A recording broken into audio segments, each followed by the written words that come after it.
Well, hello, I'm David Freeman with Is That Really in the Bible? Today's program is entitled The Law Before Moses. Now, last time I went through, on the last program, I went through how each one of the Ten Commandments are listed in the New Testament or reiterated in the New Testament. A lot of people would not want to admit that, but they are, and I proved that with the last program. And so if you would like to order that, be sure and do so just by writing to Is That Really in the Bible? Now, this time I'm going to go through how each one of the Ten Commandments were in existence before they were codified. In other words, before Moses, which is 2,500 years from Adam to Moses, when Moses went up to Mount Sinai to get the law of God on tablets of stone. Each one of those laws were in existence way before, and in fact, let's just put it this way. The law was given at creation 6,000 years ago, 4,000 years before Jesus Christ. Okay, just let that sink in.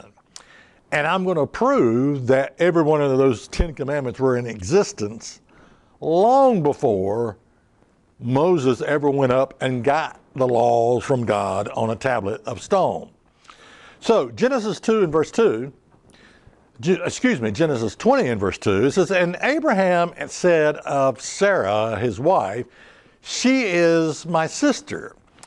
And Abimelech, the king, sent and took Sarah." Now, Abraham was a little bit fearful, but his wife was a very beautiful woman, and so he lied to the king, Abimelech, and said, "She's my sister."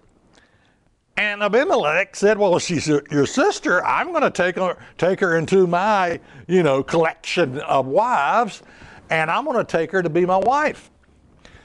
Now, notice what happened in Genesis 20 and verse 3. "But God came to Abimelech in a dream by night and said to him, Behold, you are but a dead man, for the woman which you have taken, for she is a man's wife."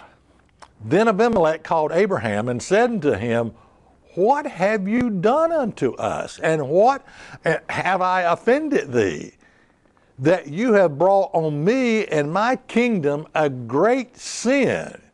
You have done deeds unto me that ought not to be done."